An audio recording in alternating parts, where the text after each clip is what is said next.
His name was Harold Jacoby. His father was Shenley Liquor, and he went away to camp and she begged him to bring a snake back to her. He brought the snake back, and she loved it. She put it around her neck and played with it. Any dog we had, she did the training. She loved it, and she liked gardening, but she really liked intellectual things.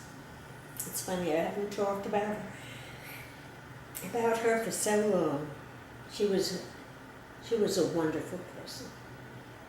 It's hard to think that at this stage in my life, my whole family is my 3 children. I have no cousins. I have no one else. Maybe that's why geographically it should be closer. I think it's wonderful that I'm lucky enough to have 3 children. And Do you think the thing that you're the most grateful for do you ever get into bed and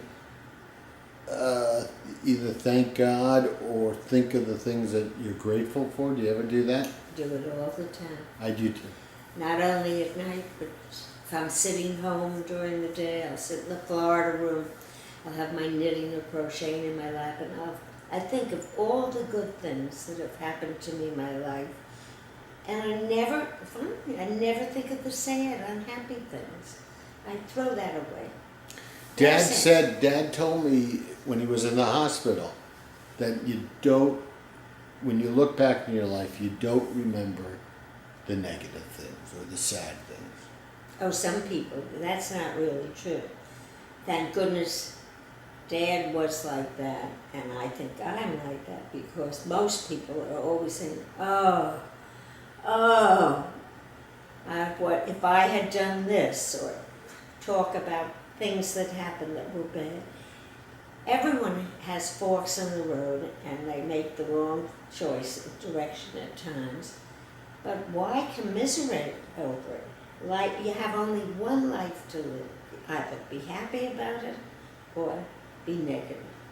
I would think one of the top things of your gratuity list is that your 2 daughters have men in their lives and that they're happy. I don't think of it that way. I think of the fact that Joan, as a person, is a happy, fulfilled person. She is doing what she wants to do, what she loves to do, and the bonus is that she has Arthur. But she has a lot of stress. Filling up those classes are tough. I know, every year it's harder, it seems. But she's made up her mind. She's going to be 65 this year, 5 years more, and she's finished. She has a 5-year plan. Jessica is, thank goodness, has Glenn, who is so good to her and really waits on her. When she doesn't feel well, he brings her dinner on a tray. I have a photograph of Jessica Yes. on my desk. And I have to tell you, the photo, to me, if you're only going to have one photo of a person, and you want everything in that one photo, the photo I have of Jessica, that's her photo. She's laughing. She's got the biggest smile and is just so happy. And I remember she has more happiness in her than anyone in the family. We would call, you too, we'd all call her during the cancer. And by the time we hung up, she had cheered us up. And all her friends, she's got oodles of friends. She's like you in that sense, though. Yeah, like you said that people see something in your eye and they want to be your friend. I think she has that. Oh, I hope so. To have friends is so wonderful. Well, don't you think she has 1 million friends? I think she has a lot of friends on the road that she's met through doing. I wish that she could stay home and have friends like Pam is her friend, in the neighborhood where she'd have a life, a more regular life. Well, maybe if she moves to Florida full time, but it's hard when you're traveling. Yeah, well, she's going to have to give up the traveling. eventually. Thank goodness I won't be here forever, and between Dad and me, maybe she'll be able to manage and not work so hard. Main thing is that she's not negative about everything, and she has a lot to offer the world, and she certainly has 2 wonderful children and grandchildren. I think the grandchildren give her more pleasure than anything in her life, and they're very cute little kids. And Andrew has made a wonderful life for himself. I'm so proud of what he's done, and I'm crazy about Robin. She is the most wonderful wife and mother. She's made that. She's like Angie is. That is her job, and she's going to do it the best possible way. And the children come first, and it's wonderful. And the children, I don't know the baby so well, but Dylan is, Cute. she is the cutest thing, and seems to be very, very happy. As I said, I'm very blessed. Does Jenny keep in touch? Jenny keeps in touch with me. Her life is not too regular life because she doesn't have a 9-to-5 job. She's really running 2 professions at the same time.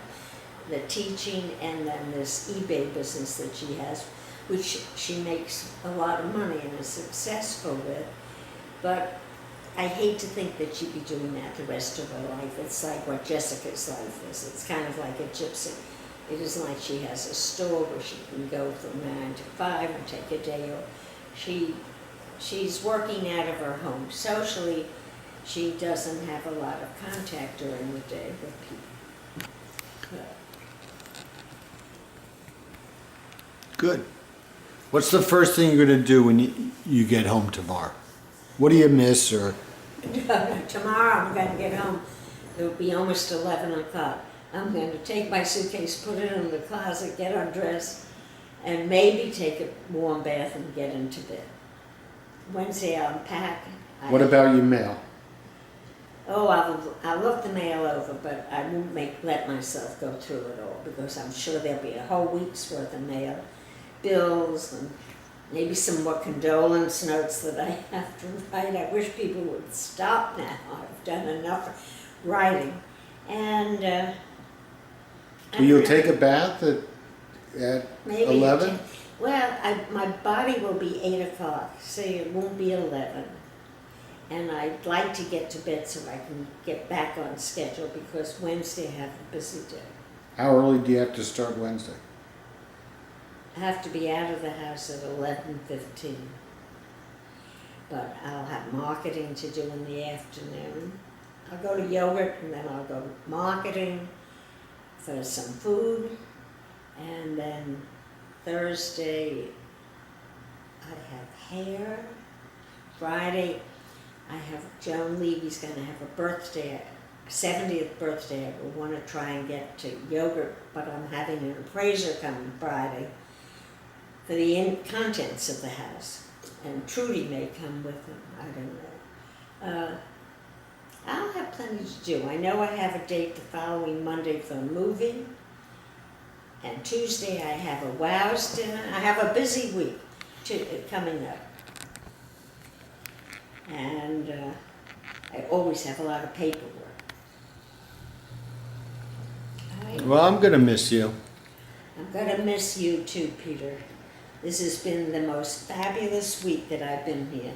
All I can say is... Has it been a whole week? Because it seems like no, it's a whole you got week. here Exactly. yesterday. I know. It's a whole week. And I left you for like 2 days of the week. You took off 2 days from work.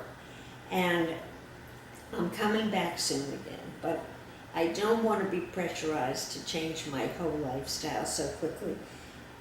Every day is an adjustment to me. And I just don't want to move so fast. They always say when you become a widow or a widower, you should do nothing, make no drastic changes for 1 year. No, Mom. Yes? No. You don't get remarried. You have to return the gifts if it doesn't, if you get No, divorced but- in the first year, you got to return the gifts. That's for young people getting married. Right, you got the two confused. No, I don't. It's Yes. the same thing. Don't do anything for a year. You ask them. No, you don't get, you wait a year before you get remarried. No. You wait a year before you make big changes in No. your life. You're getting all these 1 year things mixed up.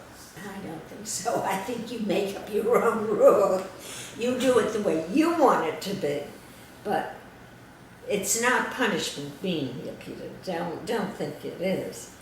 But no more whining and dining now. Now we're like partners. We're going to cook home. We're I gonna have go- fun, Mom. You think I do it to like manipulate you. I do it because I enjoy it. I have fun doing it. But too extravagant, too extravagant. That's once a year you do things like that for a big occasion. If you do that just every day, what do you do when you have a big occasion? You're a big occasion. What is the word called? It's a word that you do when you kind of schmeichel someone. It's a Jewish word. that Schmeichel? You schmeichel someone. That means, like you keep saying, oh, I love to do it. It gives me pleasure. It's called schmeicheling. I don't know. You have to ask someone what it means in Jewish. But it's like Yiddish. playing up to someone. It's probably Yiddish. I don't know. How do you spell it? I don't know. It's hard enough for me to say. What? Schmeichel. Schmeichel. It's like buttering up someone. I don't know. Ask your next door neighbor. She'll be able to tell you. Schmeichel. Schmeichel. With an S. Remember Michael Right. Schmeichel? I remember when I met the Bentavagans and we moved there. Pat, the wife, I said, I'll never, made her repeat the name. She said, don't worry about it. Think of Pennsylvania and put Bentavania in the front of it. So I used to be calling them Bentavania. I know, it was a way to try phonetically to make association. How tough was it? Well, talk about the Taffy name when you first got married and over the years. Now, I like the name. It has no real substance to it. But it's But not, it's phonetically, it's Taffy. Yes. One of